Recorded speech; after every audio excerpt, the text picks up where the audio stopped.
Hello students, question number 10 from JEE Main 2021, 27 August, shift 1, shift 2. The question is, let lambda denotes the greatest integer function where, okay, ये GIF function basically represent कर रहा है the set of all values of lambda for which the system of linear equations x plus y plus z is equal to 4, 3x plus 2y plus 5z is equal to 3 and 9x plus 4y plus 28 plus GIF of lambda times z is equal to GIF of lambda है।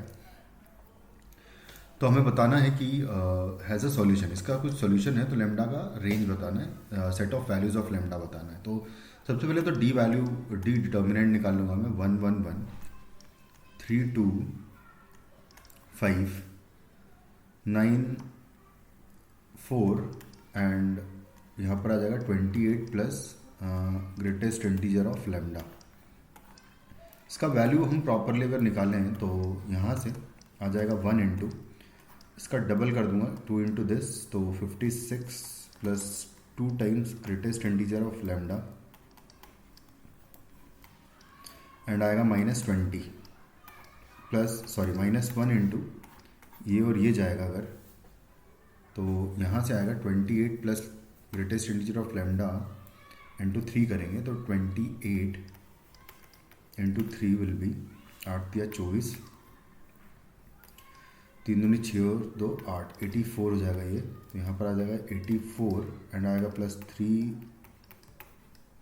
Into greatest integer of lambda -45 आ जाएगा यहाँ से 9 into 5। इसके बाद आएगा +1 multiplied by 4 या 12 -9 दूनी 18। तो इसको सॉल्व करते हैं प्रॉपरली थोड़ा सा, तो 56 -20 करेंगे तो यहाँ से आ जाएगा 36 plus 2 times greatest integer of lambda है, माइनस मल्टीप्लाई कर दूंगा इधर, तो उससे पहले हम लोग माइनस कर लेते हैं। तो 85 -45 होता तो 40 बचता, तो यहाँ पर 39 बचेगा, तो यानी कि -39 -3 times greatest integer of lambda and यहाँ से आएगा -6, ये हो जाएगा 30, यहाँ से इनको सब्ट्रैक्ट कर दूंगा तो 30 -39 हो जाएगा -9, और उसके बाद यहाँ से इन दोनों को सब्ट्रैक्ट करूँगा तो यहाँ से आ जाएगा minus greatest integer of lambda. ये ज़ीरो कब हो रहा है ये एक बार अगर चेक कर ले तो लैम्डा इज इक्वल टू हो जाएगा -9, और -9 पर greatest integer of lambda is equal to, अगर -9 पर ये डी का वैल्यू 0 हो रहा है अगर, तो इसका मतलब ये है कि लैम्डा का वैल्यू इसके अलावा सारी वैल्यू चलेगी, मतलब -9 से लेके -8 तक वैल्यूज लैम्डा की ये नहीं होनी चाहिए फॉर यूनिक सॉल्यूशन, है ना।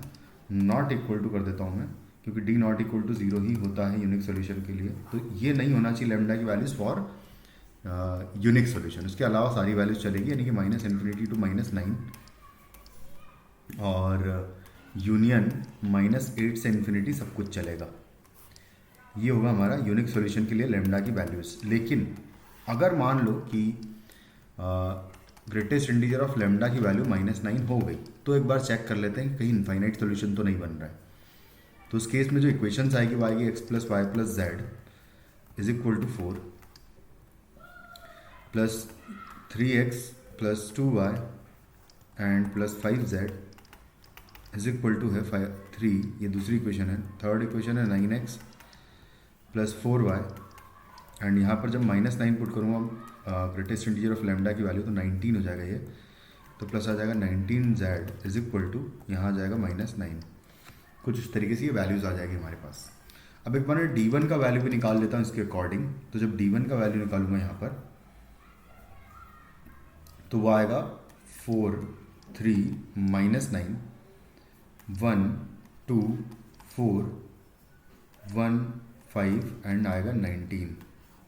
तो इसके डिटर्मिनेंट का वैल्यू एक बार निकाल लेते हैं। अगर ये 0 आता है इसका मतलब इनफाइनाइट सोल्यूशन का केस बनेगा। तो यहाँ से आ जाएगा 19 दूनी 38, 4 इंटू 38 माइनस बच्चों का 20 -1 मल्टीप्लाइड बाय, इसका रो और कॉलम गया तो 19 दिया 57 और प्लस हो जाएगा 45। इसके बाद आ जाएगा +1 मल्टीप्लाइड बाय, इसका रो और कॉलम जाएगा तो 4×12 एंड प्लस 9×2=18 हो जाएगा ये। तो यहाँ से आ जाएगा फाइनली हमारे पास value 4 multiplied by 38 minus 20 is 18 minus 57 plus 45 करेंगे 7 और 5 12 और बेसिकली 90 + 12 102 हो जाएगा ये एंड +12 + 18 जो है वो 30 हो जाएगा यहाँ पर। और इनको मल्टीप्लाई करूँगा तो 8 चौक 32, 8 दूनी 36 दूनी 72, 72 आ जाएगा। 72 + 30 करेंगे तो ये बिल्कुल एग्जैक्टली 0 आ रहा है। और अगर ये एग्जैक्टली 0 आ रहा है इसका मतलब कि ये वैल्यूज़ भी चलेगी, ये भी पॉसिबल है अगर सॉल्यूशन चाहिए, क्योंकि इस केस में इनफाइनाइट सॉल्यूशन आ रहा है। इसका मतलब लैम्डा की कुछ भी वैल्यू हो सकती है, हमें सारी वैल्यूज़ चलेगी, हर एक वैल्यू पर कुछ ना कुछ आपको सॉल्यूशन ज़रूर मिलेगा। Thank you.